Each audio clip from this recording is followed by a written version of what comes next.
autre journée ensemble, un autre moment de gloire ensemble où nous partageons la parole au sujet de la foi et de la foi victorieuse. Parce que Dieu nous a appelés à marcher par la foi et non par la vue.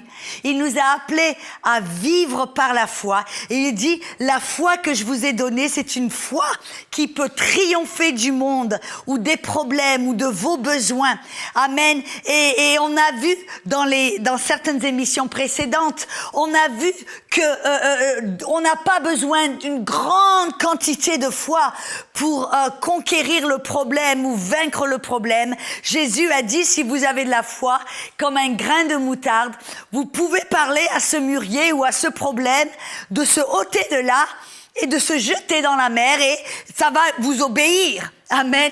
Et comme les disciples, voyez, qui ont demandé à Jésus, donne-nous plus de foi, augmente notre foi. Jésus, non, dit, vous n'avez pas besoin de plus de foi, vous avez simplement besoin de commencer à mettre votre foi à l'œuvre, exercer votre foi, commencer à voir tout obstacle comme une opportunité pour exercer cette foi. On a vu que la foi, c'est comme un muscle. Amen. La foi, c'est comme un muscle que l'on doit exercer afin qu'il devienne fort et qu'il puisse produire des résultats, faire des choses dont vous avez besoin.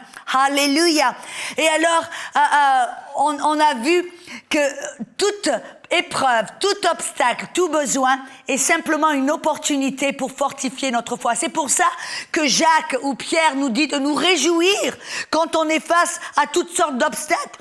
On se réjouit pas pour le problème, on se réjouit parce que Dieu nous a donné la mesure de foi, Romains 12, 3, qui peut triompher de ce problème. Et c'est au travers de quand on exerce notre foi pour triompher de ce problème, notre foi devient mature, notre foi devient forte, notre foi devient parfaite. Amen. C'est pour ça que Dieu nous a appelés à aller de foi en foi et ça va produire de gloire en gloire la présence manifestée de Dieu dans notre vie. Oh, alléluia.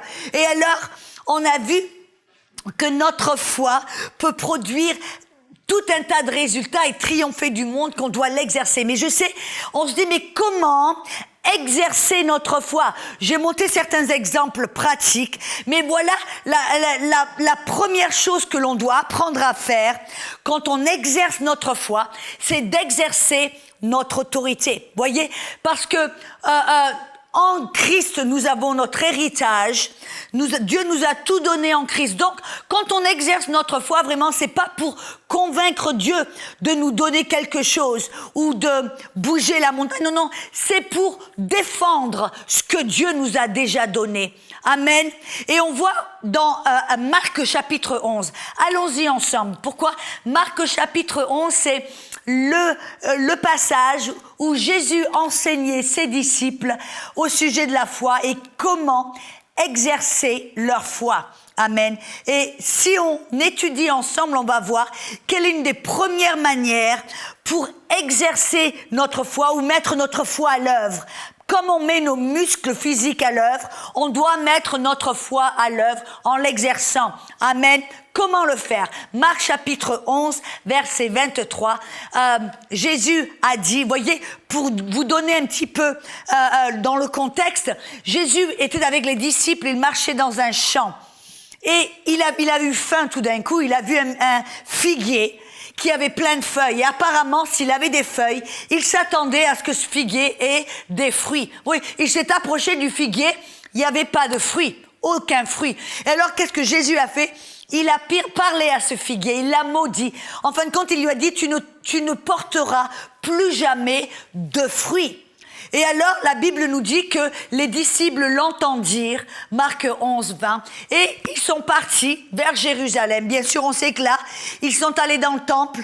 Jésus a vu des choses qu'il n'aimait pas. Il a fait des fouets avec des cordes. Il a chassé ceux qui marchandaient.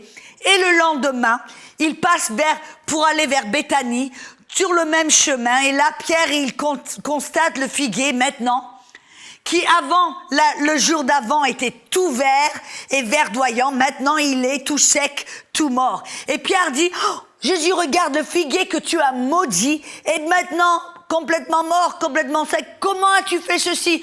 Comment as-tu pu faire ce miracle? Et Jésus a dit, et la foi, et foi en Dieu, et la foi de Dieu. Et après, il leur a enseigné comment exercer la foi que Dieu leur avait donnée. Comment exercer la foi? Et la première chose que Jésus leur a dit, il leur a dit, quiconque parle à cette montagne et lui commande de se ôter et de se jeter dans la mer et ne doute point dans son cœur, mais croit que ce qu'il dit se fera, il le verra s'accomplir. Vous savez qu'est-ce que Jésus a dit? Pour exercer votre foi, la première chose que vous devez apprendre à faire, c'est d'exercer votre autorité. Voyez, Jésus avait autorité et quand il est parti, il nous a donné son autorité. Maintenant, il a délégué cette autorité qu'il avait obtenue. Maintenant, on a aussi le droit d'exercer cette autorité pour marcher par la foi, exercer notre foi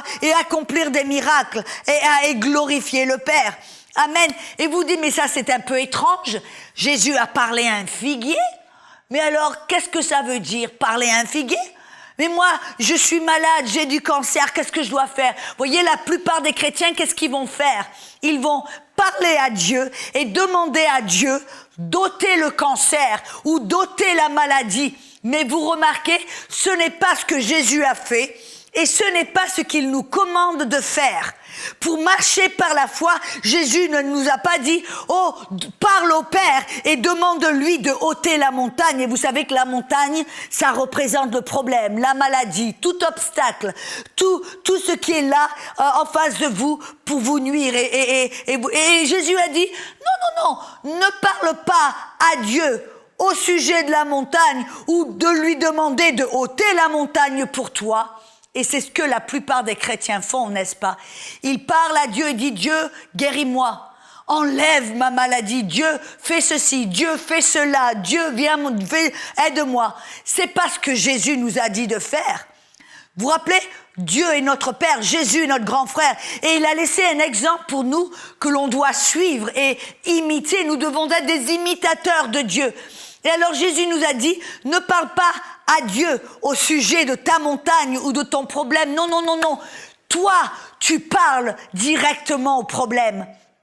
Si c'est le cancer, ne parle pas à Dieu au sujet de ton cancer en lui demandant d'enlever le cancer. Non, toi, tu parles au cancer. Tu t'adresses au cancer parce que ce cancer qui est dans ton corps va essayer de te parler et te dire, je vais te tuer, tu vas mourir, tu vas ceci, tu vas cela.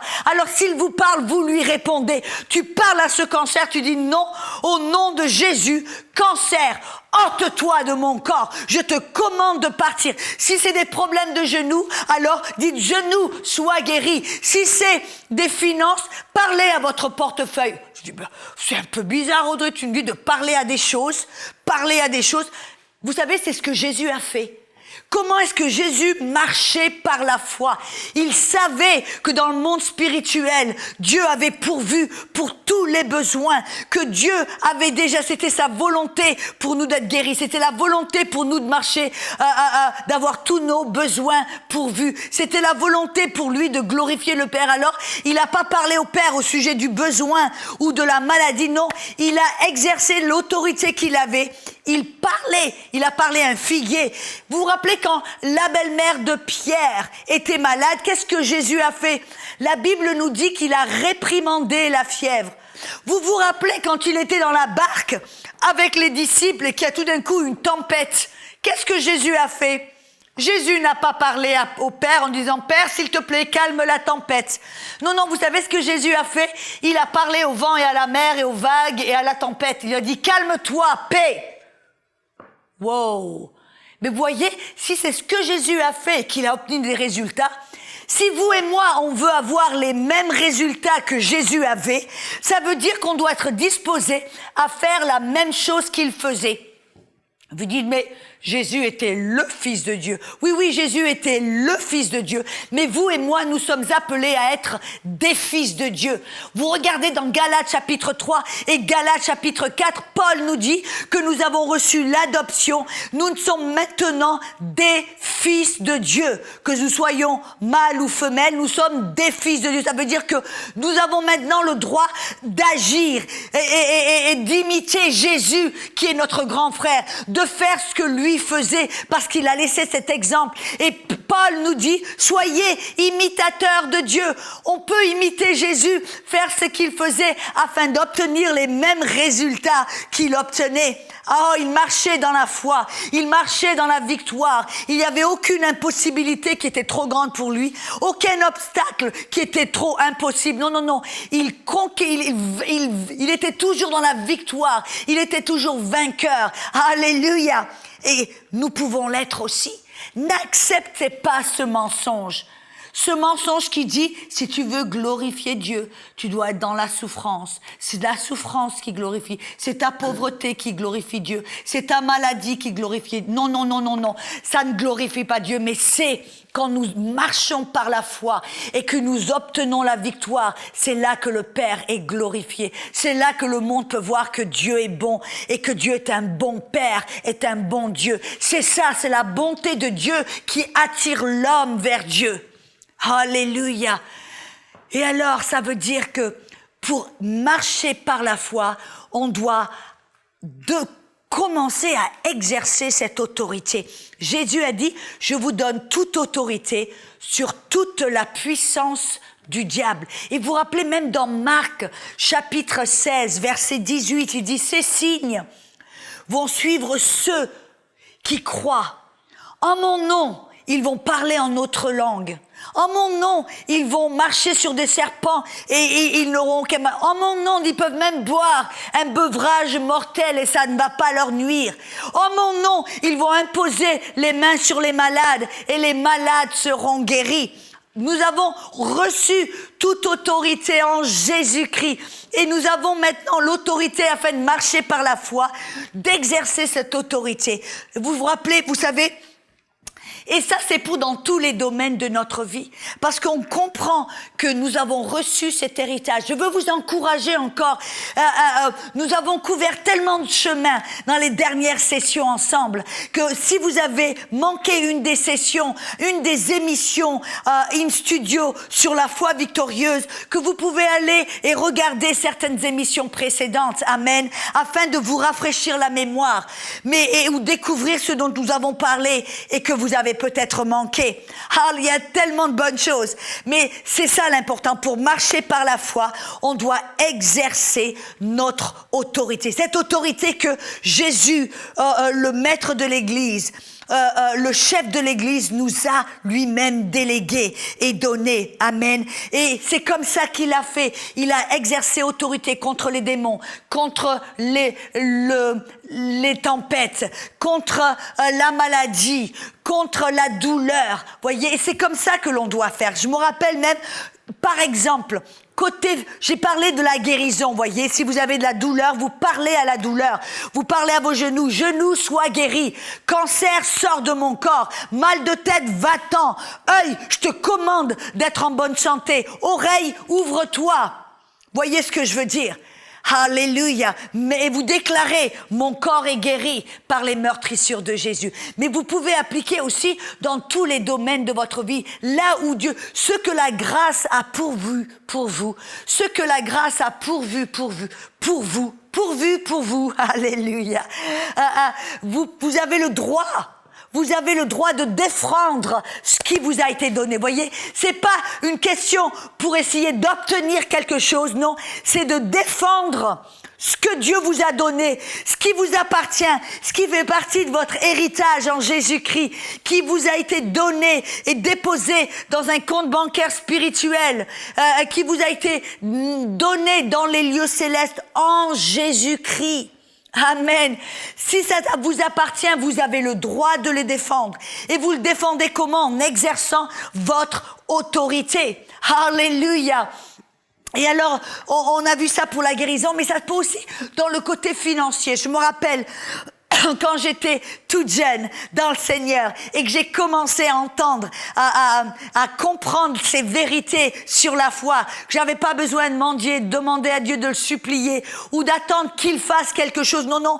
Qu'est-ce que je faisais? J'ai commencé à comprendre que moi, j'avais une responsabilité de marcher par la foi et d'exercer cette autorité. Et alors, je me rappelle, j'avais un besoin financier terrible. Je vivais par la foi. Amen. Et qu'est-ce qui se passait? J'avais besoin d'argent pour pouvoir payer pour ma facture d'électricité, pour payer pour mon loyer. Et vous avez mon frigidaire, quand je l'ouvrais, il était tout blanc. Il n'y avait pas de nourriture dans mon frigidaire. Alors, j'avais besoin d'argent aussi pour m'acheter de la nourriture, n'est-ce pas? Et je me rappelle, j'avais mes factures sur ma table. Et mes factures, vous savez que mes factures me parlaient. Parce que mes factures me disaient, tu dois être payé, je dois être payé aujourd'hui avant 3h30. Vous voyez, c'est quand la poste, la dernière moment où la poste acceptait des lettres. Et la poste fermée. Alors, mes factures me parlaient. Tu dois me payer avant 3h30. Tu dois me payer avant 3h30. Ça va jamais se passer. Pourquoi? Parce qu'il était midi. Il était midi et je n'avais aucun argent dans mes poches.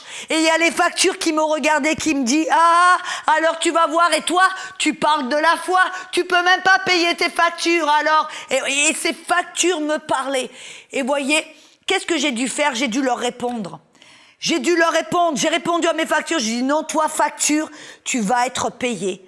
Facture, je déclare que tu es payé. Facture d'électricité, tu es payé. Facture de téléphone, tu es payé. Je regardais mon frigidaire, tu vas être rempli au nom de Jésus. Je sais qu'il y a certains parmi vous, vous me regardez en disant, Audrey, elle a perdu la tête. Non, non, non. Je vous raconte quelque chose. Comment la foi opère. Comment fonctionner. Comment marcher par la foi. Comment exercer vos muscles en exerçant votre autorité. Amen. Alors, qu'est-ce que j'ai fait? Et après, j'ai mis ma main sur les factures. J'ai dit, facture, je déclare que tu es payé au nom de Jésus. Après, j'ai parlé à l'agent. Je dis, argent, je te parle, je te commande de venir du nord, du sud, de l'est et de l'ouest. Et je te remercie, Seigneur, que cet argent vient vers moi pour payer. Et alors, c'est ce que j'ai fait. Et j'ai déclaré, j'ai exercé mon autorité. J'ai commandé à mes factures d'être payées. J'ai commandé à cet argent de venir vers moi. Vous savez que cet après-midi, ça c'était maintenant presque 1h de l'après-midi. Et alors, j'ai dit, qu'est-ce que je fais? Est-ce que j'assois pour essayer de voir et me demander comment ça va se passer? J'ai plus que 2h30 jusqu'à ce que les factures soient payées. Non, j'ai dit, je vais pas me faire du souci. Je vais pas essayer de voir comment ça va se faire. Non, je sais, j'ai déclaré, j'ai exercé mon autorité, ça va se faire. Alors, je savais qu'il y avait, en fin de compte, un petit groupe de prière qui était là, près de chez moi. Je dis, je vais aller dans ce groupe de prière et je vais prier. Tant qu'à faire, je vais être nécessaire. Je vais faire quelque chose de bien. Donc, je suis allée dans ce groupe de prière. C'était un grand groupe de prière. Il y avait peut-être 100 de personnes. Amen. Et alors, on était ensemble et on priait pour le monde, pour tout un tas de choses. Et tout d'un coup, au milieu du groupe de prière, il y a quelqu'un qui vient et qui dit, je sais pas pourquoi, mais il y a Dieu qui me parle. Il dit qu'il y a quelqu'un ici. Il y a quelqu'un ici qui a besoin d'argent, c'est urgent, c'est immédiat, c'est aujourd'hui. Elle a besoin d'argent et elle a demandé à Dieu pour cet argent. Et alors, qu'est-ce qui c'est? À ce moment-là, je dis, ça c'est moi, merci Seigneur. Et tout d'un coup, j'étais un peu rassurée, encouragée, je dis, oh là là, Dieu, tu as entendu, tu as vu, super. Mais tout d'un coup, cette personne dit, si c'est vous, venez de l'avant. Alors je dis, est-ce que je dois venir? J'étais de l'avant et tout d'un coup, sans que personne ne dise quoi que ce soit ou ne fasse quoi que ce soit, c'était du miraculeux. Tout d'un coup, toutes les personnes dans le groupe de prière sont venues à courir vers moi et à me mettre de l'argent dans les poches, à jeter de l'argent aux pieds. Moi, je ne sais pas si ça vous est déjà arrivé, mais alors ça m'a surprise. Tout d'un coup, il y a des gens qui courent vers moi pour me jeter de l'argent aux pieds. Personne, mais c'était extraordinaire à voir. Je suis rentrée à la maison ce jour-là. Vous voyez, j'avais dit à personne. Personne ne savait que j'avais ce besoin urgent. Personne ne l'avait entendu ou vu. Seulement Dieu, seulement mes factures, seulement mon frigidaire. C'était suffisant. Amen.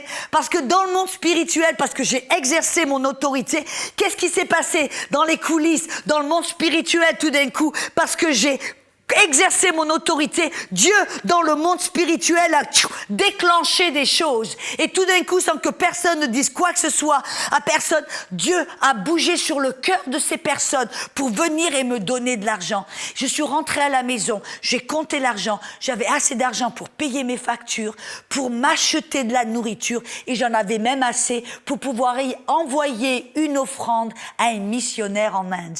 Alléluia, voyez, j'ai pas voulu manger toute ma semence, j'ai dû en planter un petit peu plus pour récolter un peu plus tard, n'est-ce pas? Oh, alléluia, alléluia. Voyez comment l'autorité fonctionne. On exerce notre foi tout d'abord en exerçant notre autorité. Et vous voyez, on doit exercer cette autorité par la foi. Qu'est-ce que ça veut dire? On a vu la foi, que la foi c'est croire en quelque chose que l'on ne peut pas voir ou percevoir au travers de nos 5 sens. Amen. Et alors, on exerce là l'autorité par la foi. Qu'est-ce que ça veut dire? Ça veut dire que on choisit de ne pas être dominé par ce que l'on voit et on le ressent. Voyez, quand je parlais à mes factures, quand je commandais à l'argent de venir vers moi, quand j'ai même lié l'ennemi en disant « Diable, tu ôtes tes mains de mon argent. Cet argent m'appartient. » Voyez, j'ai parlé à mes factures, je dis « Facture, toi tu es payé.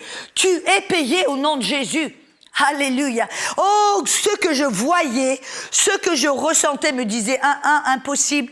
Tu as que 2h30.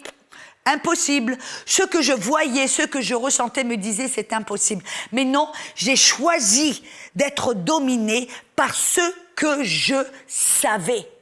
C'est-à-dire que Dieu pourvoit à tous mes besoins. Quand je commande au nom de Jésus, les choses doivent obéir. Quand je parle à la montagne doit se ôter et se jeter dans la mer. Vous savez comment j'ai appris peut-être même cette leçon? Je me rappelle, j'étais en Inde. On apprend à marcher par la foi, à exercer notre autorité par la foi. Amen. J'étais en Inde et c'était en 1994.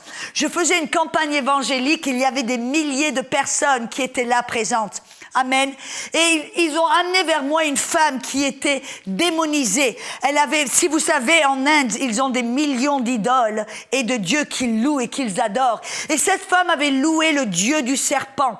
Et elle avait loué et adoré tellement qu'elle en était possédée, en fin de compte, possédée par cet esprit du serpent. Elle était devenue comme un serpent. Elle agissait comme un serpent. Son corps se tordait sur le sol comme un serpent. Sa tête tournait, sa langue sortait de sa bouche. Il y avait un hissement qui sortait de sa gorge qui ressemblait à un serpent. Bref, elle est devant moi, agissant comme un serpent. Je savais qu'elle avait des démons à l'intérieur d'elle. Et alors, à ce moment-là, qu'est-ce que j'ai fait? Je savais que j'avais autorité, voyez. Je savais que j'avais autorité. Donc, j'ai exercé mon autorité. J'ai parlé à ce démon. J'ai dit, démon, au nom de Jésus, tu sors de cette personne. Va-t'en. Et après, j'ai attendu et j'ai regardé. Et qu'est-ce qui s'est passé? Rien du tout. Cette femme, c'est devenue de pire en pire. Ce démon s'est manifesté de plus en plus. Alors, qu'est-ce que j'ai fait? J'ai de nouveau commandé au démon de sortir. J'ai dit, démon, va-t'en au nom de Jésus.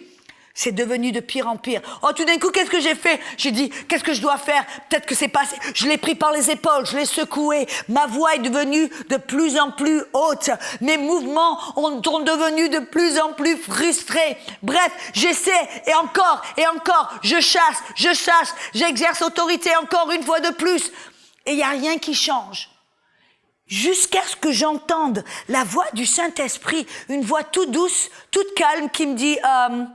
Audrey, combien de fois vas-tu chasser le démon de cette personne? Oh, ça m'a surpris. Et je dis, mais Seigneur, j'ai une petite conversation avec le Saint-Esprit. Je dis, Seigneur, quand je la vois libre, quand je vois qu'elle est libre, il m'a dit, Audrey, tu marches par la vue et non pas par la foi. Tu crois qu'elle est libre parce que tu peux le voir? Non, tu dois croire qu'elle est libre parce que tu commandes en mon nom. Une parole en mon nom est suffisant. Oh là là, tout d'un coup, j'ai compris, j'ai vu que quand on exerce autorité, on doit exercer autorité par la foi. Ça veut dire que l'on doit croire que quand l'on commande à la montagne de se ôter, elle doit obéir et que on choisit de ne pas croire en ce que l'on voit et ce on ressent. Amen. On n'est pas déstabilisé par ce que l'on voit ou ce que l'on entend ou ce qu'on ressent, mais on est simplement dominé par ce que l'on croit.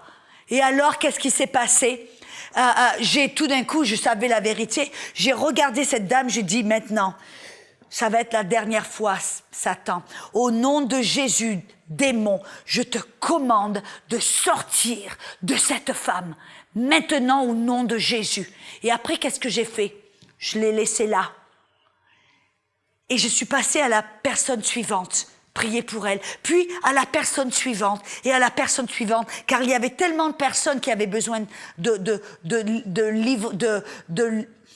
délivrance et de guérison. Mais vous savez que pendant tout le temps où je suis en train de prier pour les autres personnes, quelque chose en moi voulait tellement pouvoir regarder et voir ce qui se passait à côté. Oh, voyez, parce qu'on est tellement dominé par notre chair, tellement dominé par les 5 sens, qu'on veut comme Thomas croire que quand on commande à la montagne de sortir, qu'on doit voir quelque chose afin de le croire. Non, non. Jésus, rappelez-vous ce qu'il a dit à Thomas. Bénis sont ceux, ou guéris sont ceux, ou victorieux sont ceux qui croient, même s'ils ne voient rien du tout. Oh, alléluia. Bénis sont ceux qui croient et qui ne voient rien. Alors, vous savez qu'est-ce que j'ai fait?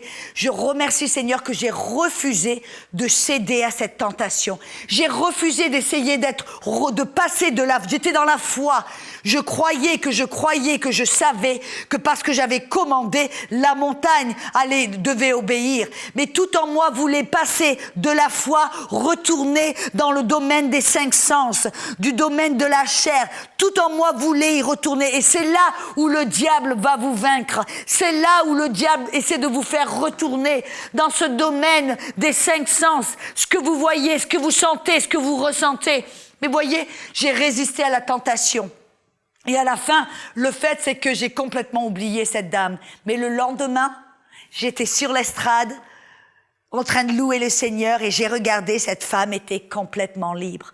Voyez, on exerce notre foi en exerçant l'autorité. Et notre foi est fortifiée parce que quand on exerce l'autorité, on doit être dominé par notre foi. On exerce l'autorité par la foi. Ça veut dire qu'on croit que quand on commande à la montagne de se ôter, elle va se ôter.